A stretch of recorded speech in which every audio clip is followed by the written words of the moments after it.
Hi friends, welcome back to Sanaisha's world. सभी को मेरा राम राम। कैसे हैं सब? आई होप सब अच्छे होंगे, सब मस्त होंगे। तो फ्रेंड्स, आज थोड़ा सा वीडियो लंबा रहेगा एंड आज का वीडियो है कुछ अलग। और आज का जो वीडियो है वो है स्पेशली उस फील्ड को जिसको मैं बिलोंग करती हूँ, यानी कि मेरे प्रोफेशन से रिलेटेड।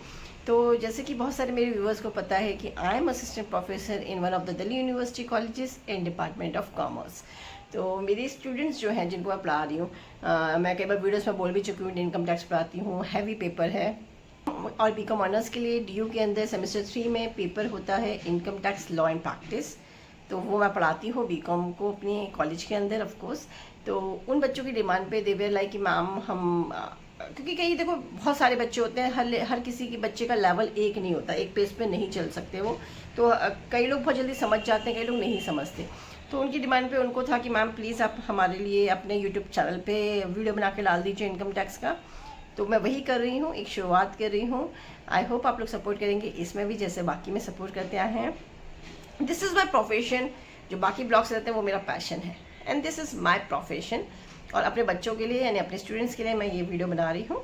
और मैं शुरू से स्टार्टिंग अभी नहीं कर रही हूँ, आगे जाने के बाद अगर अच्छा रिस्पॉन्स आता है on my this video then I will see कि अगर मैं जो है पुराने जो चैप्टर्स है रेसिडेंशियल स्टेटस और सैलरी उसको भी इंक्लूड कर दूँगी।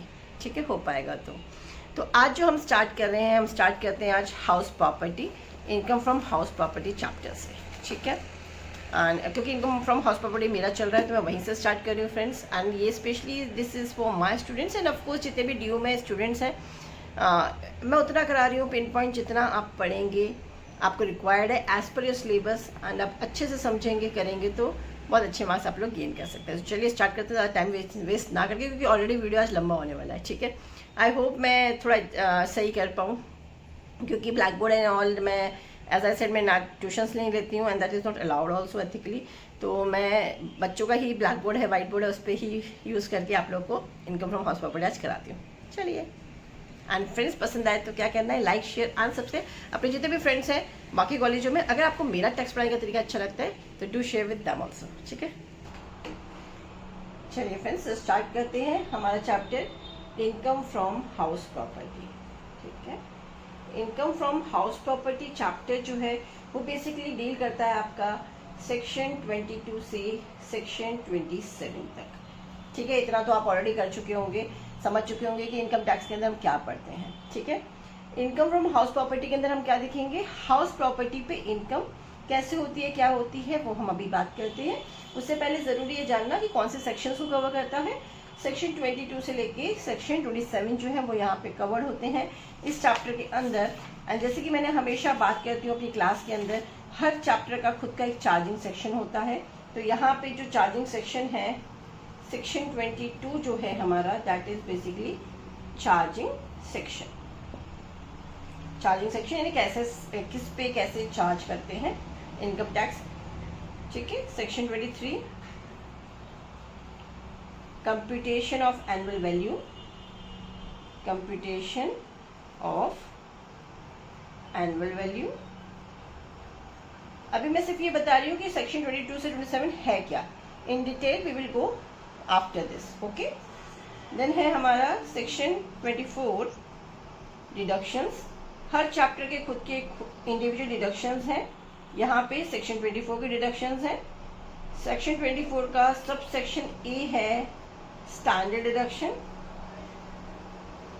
कितना है वो आगे देखेंगे। 24B है हमारा interest on loan, interest on loan. ठीक है, सेक्शन 25 है हमारा सेक्शन 25A रिकवरी, ये ए है। ठीक है, रिकवरी ऑफ अनरियलाइज्ड रेंट, मैं शॉर्ट में लिख रही हूँ अनरियलाइज्ड रेंट। अनरियलाइज्ड रेंट, जो रेंट हमें नहीं मिला है किसी कारणवश, किसी भी रीजन हो सकता है, क्या रीजन वो देखते हैं आगे। 26 है को ओनरशिप। सिर्फ ये चीज मैं आपको इसीलिए बता रही हूँ कि आप लोग को पता रहे कि सेक्शन 22 27 है क्या बेसिकली। ठीक है, और लास्ट सेक्शन जो है section 27 that is deemed owner, that is deemed owner. Theoretically point of view से आपको ये चीज़ें याद रखनी है। जो ये सेक्शंस है 22 है चार्जिंग सेक्शन हमारा, 23 है हमारा एनुअल वैल्यू कैसे निकालते हैं जो भी आगे देखेंगे। डिडक्शंस हमें कौन कौन से अलाउड है हाउस प्रॉपर्टी के अंदर। Standard deduction, interest loan, standard deduction 30% of GA भी होता है, वो भी आगे देखोगे कैसे निकालना है। 25 ये है recovery of underlies rent, underlies rent की रिकवरी कैसे कर रहे हैं। को ओनरशिप, ओनरशिप 2 लोगों के पास है तो। एंड 27 है डीम्ड ओन। ठीक है, ये बेसिक सी चीज है जो इस चैप्टर के अंदर सेक्शंस कवर्ड है। ठीक है, आते हैं मेन मुद्दे पे हम लोग। मेन मुद्दा क्या है हमारा, इनकम फ्रॉम हाउस प्रॉपर्टी होती क्या है। ठीक है, तो स्टार्ट करते हैं फर्स्ट हमारा चार्जिंग सेक्शन जो सेक्शन 22 है। ठीक है, इसके अंदर क्या किया हुआ है, इसके अंदर डिफाइन किया गया है एनुअल वैल्यू को। यहाँ पे मैं ज्यादा डिटेल में नहीं जाऊंगी, थ्योरेटिकली आप लोग बुक्स में पढ़ सकते हैं। सिर्फ हम बात करेंगे income from house property. Income from house property होता क्या है। हाउस प्रॉपर्टी यानी कि मेरा घर है ना, ये जो है ये क्या है, ये हाउस है और इस पे जो इनकम आ रही है, इस पे जो इनकम आ रही है वो मेरी इनकम क्या कहलाएगी, इनकम फ्रॉम हाउस प्रॉपर्टी। लेकिन अब आप लोग के मन में सवाल होगा कि सर हाउस प्रॉपर्टी पे इनकम कैसे, मेरी हाउस है, मेरा घर है, उस पर कैसी इनकम। तो उस पर इनकम कैसे अर्न करते हैं हम, उस पर इनकम अर्न करते हैं हम अपने घर को रेंट पे देखिए। चूंकि मेट्रोपॉलिटन सिटीज में तो स्पेशली आजकल बहुत बड़ा इनकम सोर्स है लोगों के लिए, है ना। रेंट पे देखिए, सेल्फ ऑक्यूपाइड है, सेल्फ ऑक्यूपाइड में भी आता है। सेल्फ ऑक्यूपाइड होगा तो क्या, हमने घर जब लिया होगा तो गवर्नमेंट से लोन लिया होगा, या हमने जब कंस्ट्रक्शन किया तो हमने लोन लिया होगा, तो उस फॉर्म में यहाँ पे जो है वो जो इनकम होगी वो यहाँ पे टैक्सेबल होती है। अदरवाइज ये भी पूरी क्या हो जाती है, एग्जेम्प्ट हो जाती है। तो जब हाउस प्रॉपर्टी की हम बात करते हैं, हाउस प्रॉपर्टी के अंदर मेन जो सोर्स ऑफ इनकम है दैट इज फ्रॉम रेंट, यानी कि टेनेंट से आप लोग क्या है, टेनेंट से आप लोग इनकम अर्न करते हैं। ठीक है, तो यहाँ पे जो मेन बेसिक इनकम आएगी वो हमारी आएगी रेंट से। रेंट से बात की तो रेंट पे तो मैं कईयों को दे देती हूँ, रेंट पे मैंने दे दिया किसी कॉलेज को, है ना, किसी इंस्टीट्यूट को। क्या ये इनकम भी मेरी इनकम फ्रॉम हाउस प्रॉपर्टी कहलाएगी। Yes, income from house property तो है, लेकिन वो taxable income from house property के अंदर नहीं होगी, वो टैक्सेबल होगी इनकम फ्रॉम पीजीबीपी। ठीक है, profit and gain from business. या फिर अगर कोई और इनकम आप अर्न कर रहे हो, लैंड है, ठीक है, अगर कोई लैंड है, यहाँ पे सिर्फ हाउस जो है आपका, यहाँ पे कोई बिल्डिंग है, ठीक है, बिल्डिंग है या कोई फ्लैट है, ठीक है, जो कि आप किसके लिए यूज कर रहे हैं, या तो सेल्फ के लिए, या लेट आउट है, या वैकेंट पड़ा है, तभी जो है ये इनकम क्या होगी, इनकम फ्रॉम हाउस प्रॉपर्टी कहलाएगी। ठीक है, तभी ये इनकम फ्रॉम हाउस प्रॉपर्टी कहलाएगी। अगर यही बिल्डिंग और फ्लैट किसके लिए यूज हो रहे हैं, किसी बिजनेस के लिए यूज हो रहे हैं, या कोई प्रोफेशन वहां पे रन कर रहे हैं, तो इन दैट केस वो किसके अंदर आएगी, वो आएगी आपकी पीजीबीपी के अंदर, और ना कि एचपी के अंदर नहीं आएगी, इनकम फ्रॉम हाउस प्रॉपर्टी के अंदर नहीं आएगी। That will be taxable under the head business from profession. ठीक है, पीजीबीपी प्रोफेशन, और आप जो गेन कर रहे हो business, profit and gain from business and profession.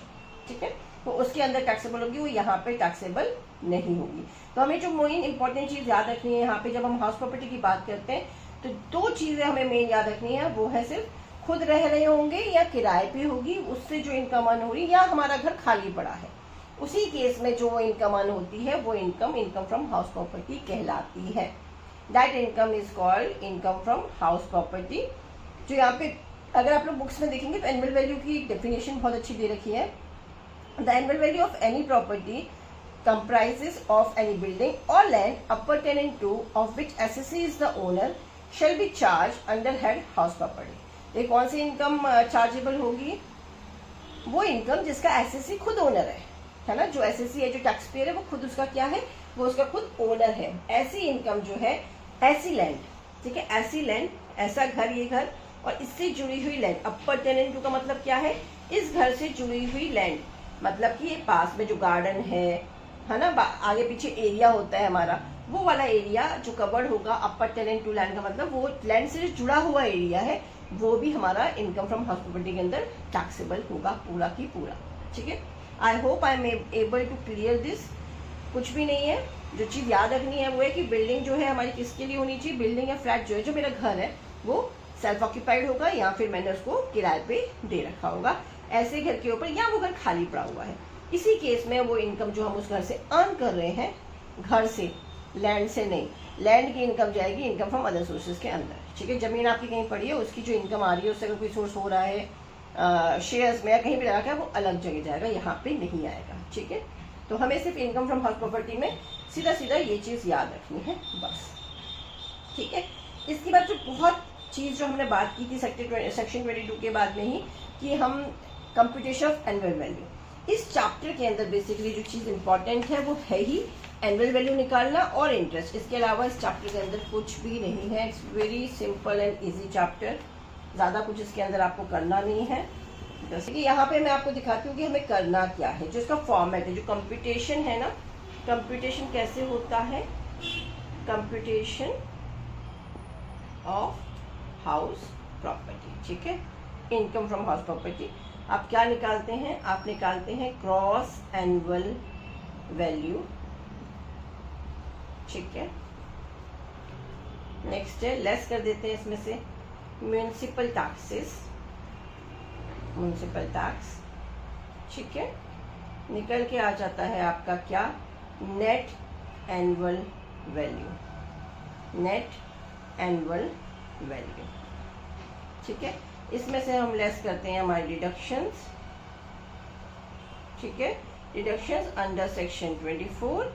क्या क्या बताया था मैंने आप लोगों को, सब सेक्शन ए था हमारा standard deduction and sub section B था हमारा इंटरेस्ट ऑन लोन। ठीक है, स्टैंडर्ड डिडक्शन कितना आएगा, स्टैंडर्ड डिडक्शन आता है हमारा 30% ऑफ NAV। NAV क्या है, ये हमारा शॉर्ट फॉर्म है NAV। ये हमारा नेट एनुअल वैल्यू का 30%, जो अमाउंट यहाँ पे आएगी इसका 30% स्टैंडर्ड डिडक्शन अलाउ करते हैं हम हाउस प्रॉपर्टी के अंदर। Interest on loan, interest on loan किस केस में आएगा, जब हमारा सेल्फ ऑक्यूपाइड घर है तब आता है। 30,000 और 2 लाख की लिमिट है, वो क्या है कैसे, 30,000 होती है अगर आपने जो लोन है वो 31/3/99 से पहले लिया है, उसके बाद लिया तो 2 लाख। इसका एक अलग क्लॉज है, वो बाद में आपको बता देंगे क्या है। ठीक है, देन आप अगर कोई ये वैल्यू निकल के आ जाती है जो भी आपका यहाँ पे आएगा, ठीक है, और ये यहाँ पे आप ऐड कर देते हैं इन केस कोई एरियर्स है, एरियर्स ऑफ रेंट या फिर कोई अनरियलाइज रेंट अगर है तो। ठीक है, कोई अनरियलाइज रेंट अगर है तो उसको यहाँ पे क्या कर दोगे, ऐड कर दोगे, निकल के आ जाएगी आपकी इनकम फ्रॉम हाउस प्रॉपर्टी। ठीक है, इस चैप्टर के अंदर जो आपको मेन पढ़ना है वो है ग्रॉस एनुअल वैल्यू को निकालना। ये इसको निकालोगे और इसको निकालोगे, ये 2 चीज इस चैप्टर के अंदर पढ़नी है, बाकी सब क्वेश्चन में गिवन होगा। दैट्स व्हाई आई सेड कि this chapter is very easy. Gross annual value निकालनी है खाली आपको, और इंटरेस्ट ऑन लोन निकालना है। ठीक है, आप क्या करेंगे, ग्रॉस एनुअल वैल्यू यहाँ पे पुट करेंगे, लेस करेंगे municipal taxes. Municipal taxes fixed होते हैं म्यूनिसिपल द्वारा, म्यूनिसिपल कॉर्पोरेशन द्वारा, वो क्वेश्चन में गिवन होगा, वो डाल देंगे। नेट एनुअल वैल्यू निकल के आ जाएगी, नेट एनुअल वैल्यू में से डिडक्शन अलाउ करेंगे under section 24 sub section a standard deduction कितना मिलता है, 30% of NAV, that is net annual value का 30%। ठीक है, NAV। ठीक है, इंटरेस्ट ऑन लोन 30,000 और 2 लाख होता है, वो क्वेश्चंस में आगे हम देखेंगे। 30,000 और 2 लाख होता है। ठीक है, एंड 2 लाख फिक्स अमाउंट, इतना ही एग्जेम्पशन हम देते हैं, बाकी पूरा टैक्सेबल होगा। अगर हमने यहाँ पे 31/3/99 से पहले लिया है लोन तो 30,000 मिलता है एग्जेम्पशन, उसके बाद में लिया है तो फिर 2 लाख। ठीक है, और अगर कोई एरियस ऑफ रेंट है, कोई अनरियलाइज रेंट है, किसी कारणवश आपको नहीं मिली, बाद में मिल रही है, तो उसको हम इसमें ऐड कर देंगे, क्योंकि टैक्स तो हमें पे करना ही करना है। निकल के आ जाती है आपकी इनकम फ्रॉम हाउस प्रॉपर्टी। ठीक है, I hope this is clear friends. कोई भी डाउट्स आप कमेंट बॉक्स में पूछ सकते हैं, क्योंकि मैं लाइव तो कर नहीं रही हूँ, आप कमेंट बॉक्स में पूछेगा, आई will definitely solve your issues, या जो भी डाउट्स होंगे वो मैं क्लियर करूंगी। अब जो मेन चीज़ है, देखिए ये फॉर्मेशन है, ये कंप्यूटेशन है, ये जब भी आप क्वेश्चंस करेंगे ना, आपको इस फॉर्मेट को अपने कॉपी में बना देना है। ठीक है, सीधा सीधा एक टेबल बनाएंगे इस फॉर्मेट की, पर्टिकुलर्स डालिए ये सारे, और ये कॉलम्स ब्लैंक छोड़ दीजिए। इसके बाद हम एक वर्किंग नोट्स करेंगे, साइड में एक टेबल बनाएंगे जिसमें हम कंप्यूटेशन करेंगे ग्रॉस एनुअल वैल्यू, क्योंकि क्वेश्चन में म्युनिसिपल टैक्सेस गिवन होगा, बाकी सब खुद निकालना है आपको। तो ग्रॉस एनुअल वैल्यू मेन हमें निकालनी है, तो उसका कंप्यूटेशन हम पहले ये बना लीजिएगा, साइड में करेंगे, ठीक है। एक मिनट। नेक्स्ट जो मेन चीज़ मैं बात कर रही हूँ वो है हमारा एनुअल वैल्यू कैसे निकालना है, ठीक है। एनुअल वैल्यू निकालने के लिए आपको एक टेबल बना लेनी है, ठीक है। क्या निकाल रहे हैं हम? Computation of gross annual value, ठीक है, जिसको GA भी बोलते हैं, GAV। इसके लिए आपको क्या करना है, एक टेबल बनानी है, ठीक है। 4 कॉलम बना लेंगे इस टेबल के अंदर हम।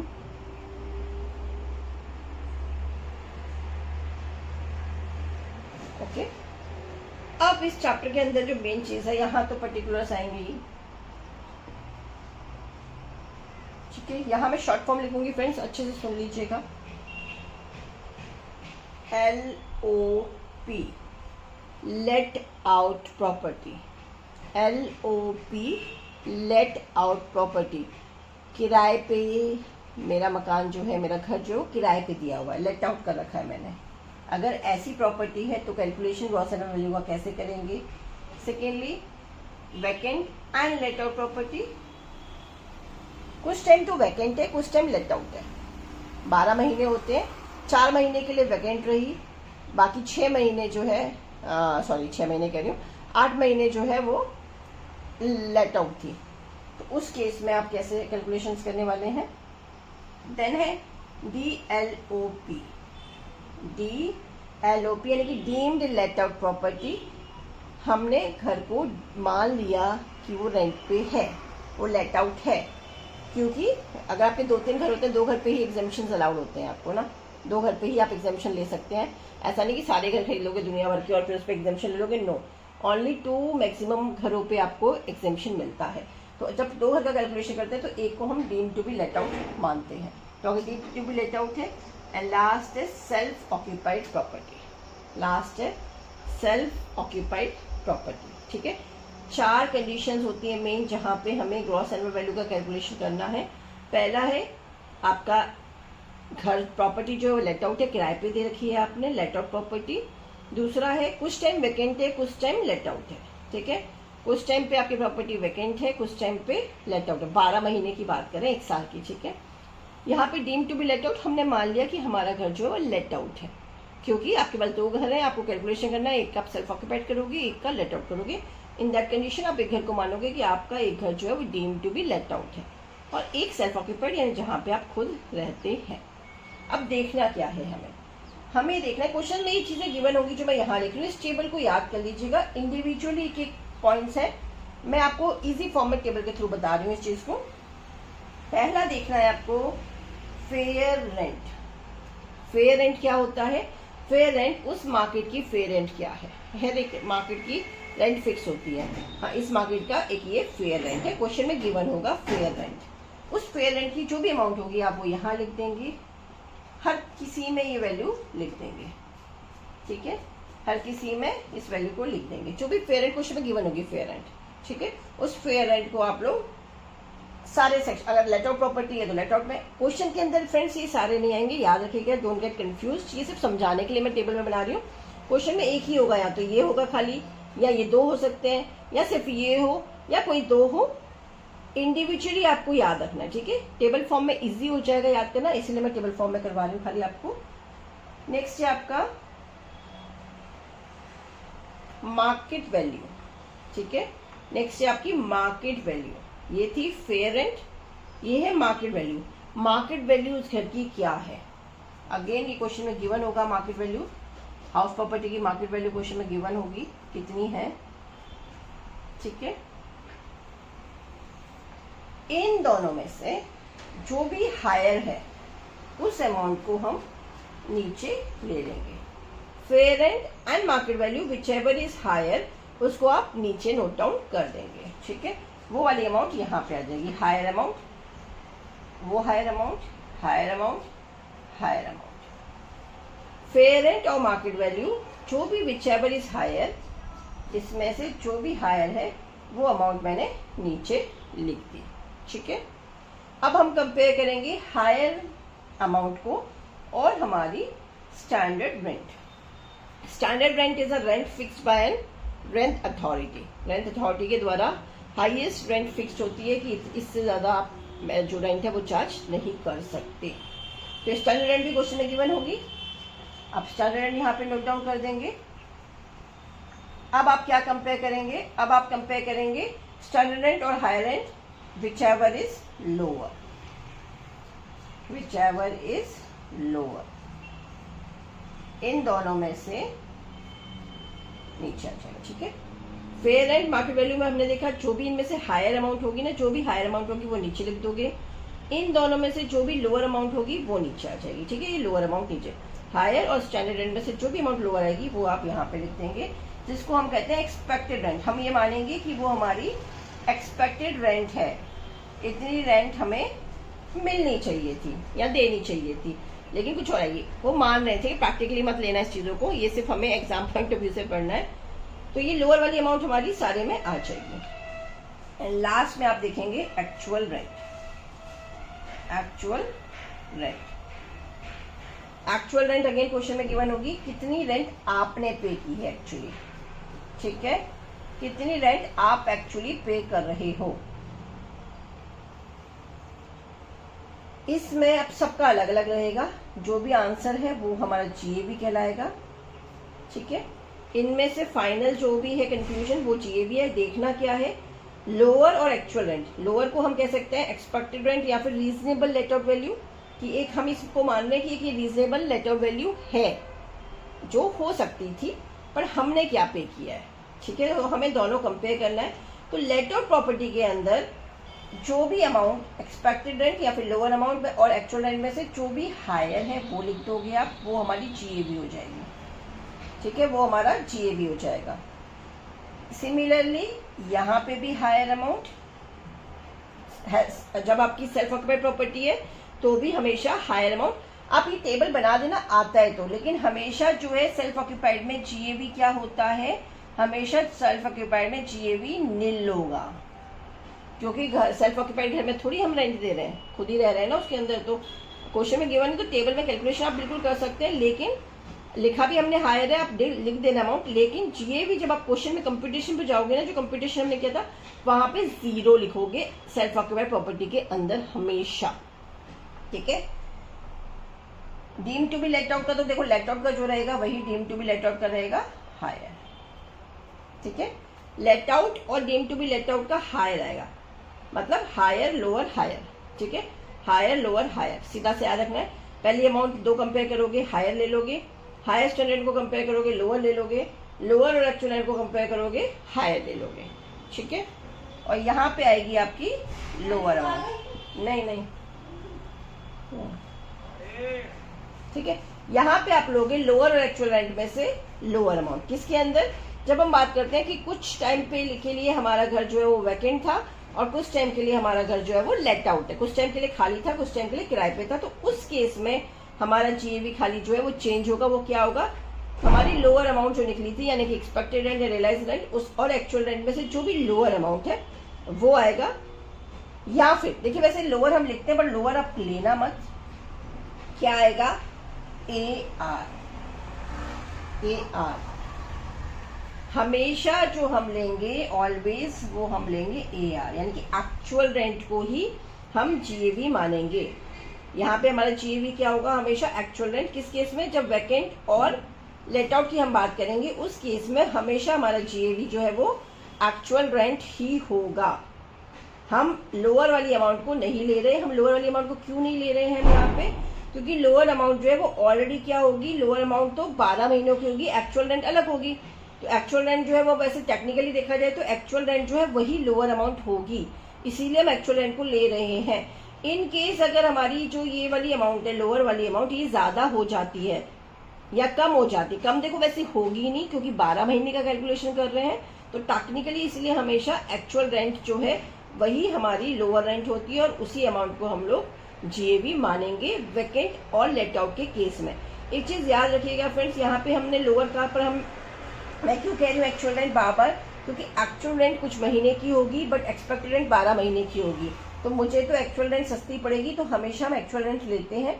लेकिन आहूजा सर की बुक, क्योंकि मैं यूजुअली आहूजा सर की बुक को फॉलो करती हूँ, क्वेश्चन हम सबसे कराते हैं, सिंघानिया, आहूजा, नवीन सर सारी बुक से करवा रहे होते हैं। लेकिन आहूजा सर की बुक्स में क्या है, हमेशा ये एक्चुअल रेंट जो है ना, इसमें से जी में अनरियलाइज रेंट को माइनस किया गया है। बट हम यहाँ पे अनरियलाइज रेंट माइनस नहीं करेंगे, क्योंकि हम उस रेंट को इंक्लूड ही नहीं कर रहे। अनरियलाइज रेंट माइनस क्यों करोगे, क्योंकि आपने ली ज्यादा अमाउंट थी, पर मैं तो ज्यादा ले ही नहीं रही। मैं कह रही हूँ आप सीधे AR लीजिए। आपने बिना सोचे समझे वैकेंट और लेट आउट प्रॉपर्टी के केस में AR को GAV मानना है। जो एक्चुअल रेंट है उसको आप GAV मानेंगे, ठीक है। आई नो थोड़ा कंफ्यूजिंग होगा, आप क्वेश्चन अटेम्प्ट करेंगे ना इसका, तो आपको ज्यादा क्लैरिटी होगी कि कैसे करना है, ठीक है। So this is computation of gross annual value. इससे आपका GAV निकल आएगा। क्वेश्चन में अगर लेट आउट प्रॉपर्टी है तो हायर अमाउंट आ जाएगी, अगर वैकेंट एंड लेट आउट है तो लोअर आ जाएगी या AR आएगा एक्चुअल रेंट, और बाकी केसेस में हायर ही है। सेल्फ ऑक्यूपाइड हमेशा GAV नील होता है। आई होप फ्रेंड्स यहाँ तक क्लियर हो पाएगा। वीडियो बहुत लंबा हो जाएगा तो वीडियो को मैं यहीं तक रख रही हूँ। क्वेश्चन के लिए इन शॉर्ट में आपको बता देती हूँ। क्वेश्चन में गिवन होगा, फॉर एग्जाम्पल अगर क्वेश्चन में ये सब कुछ नहीं दिया, ठीक है, लेट आउट तो हम मानेंगे ये, तो आपने जनरल हायर वाला फॉलो करना है। अगर लेट आउट वाली चीज, ये वैकेंट वाली चीज नहीं आ रही है ना, तो ये नॉर्मल कॉमन हम यूज करेंगे। आप क्वेश्चन कैसे करोगे, आप क्वेश्चन के लिए सीधे सीधे क्या करेंगे, आप क्वेश्चन के लिए सीधे सीधे यहाँ पे अमाउंट्स को, ये टेबल जरूर बना लीजिएगा पहले ही, ठीक है। ये टेबल पहले ही बना के रख लेना अपने पास, कभी भी क्वेश्चन करते हो जब हाउस प्रॉपर्टी का। ये वाला टेबल और कंप्यूटेशन वाला टेबल मैं साथ में साइड में लगा दूंगी स्क्रीन के। उस टेबल को और इस टेबल को दोनों को साथ में रखिएगा बना के, ब्लैंक छोड़ के। क्वेश्चन में गिवन होगा fair rent. Fair rent usually question में गिवन होगा, फॉर एग्जाम्पल यहाँ 10,000 है। म्युनिसिपल वैल्यू क्वेश्चन में गिवन है 8,000। तो हम कौन सा लेंगे दोनों में से, नीचे अमाउंट कौन सी आएगी दोनों में से, हायर। हायर कौन सी है, 10,000, तो ये ले ली मैंने। 10,000 स्टैंडर्ड रेंट क्वेश्चन में गिवन होगी। स्टैंडर्ड रेंट गिवन है फॉर एग्जाम्पल क्वेश्चन में 6,000। अब इसमें हम दोनों में वैल्यू में कौन सा देख रहे हैं, लोअर, तो लोअर मेरा कौन सा है, 6,000, तो लोअर आ गया। एक्चुअल रेंट क्वेश्चन में गिवन होगी 4,000, कुछ भी गिवन होगी, तो इसमें से फिर क्या करोगी, हायर। तो GAV का आंसर आपका क्या होगा, 6,000। ये जो है ये मेरा GAV है। आई होप फ्रेंड्स मैं ये चीज समझा पाई हूँ, जस्टिफाई कर पाई हूँ। सेम चीज बाकी में, यानी एक टेबल बनाएंगे, जो जो अमाउंट दे रखी है वो डाल दीजिए, और उसके बाद हायर लोअर हायर को अमाउंट को डाल के आपकी GAV निकल के आ जाएगी। आई होप फ्रेंड्स यहाँ तक समझ में आ गया हो। नहीं समझ में आया तो do let me know in comments. इसके आगे का जो पार्ट बचा हुआ है वो नेक्स्ट वीडियो में बनाऊंगी। ऑलरेडी वीडियो बहुत लंबी हो चुकी है, तो यहीं पे करते हैं फ्रेंड्स वीडियो को एंड। अगर वीडियो थोड़ा बहुत भी पसंद आया हो तो लाइक शेयर सब्सक्राइब कीजिएगा। एंड ये थोड़ा सा लंबा है, देखिए पढ़ाना टैक्स को ना, और समझना भी थोड़ा सा टफ हो जाता है, लेकिन इस तरीके से समझेंगे इन शॉर्ट तो बहुत अच्छे से क्वेश्चंस को कर पाएंगे। इसके बाद आप लोग को क्या करना है, बुक्स खोलिए, जो भी बुक्स है आपके पास, मैं कोई बुक प्रमोट नहीं कर रही हूँ, जो भी बुक्स है आपके पास बुक्स खोलिए और इस टेबल को बनाइए और वैल्यूज को यहाँ पे पुट करके देखिए। कोई भी डाउट आती है तो do let me know in comments, I will definitely reply. Bye bye.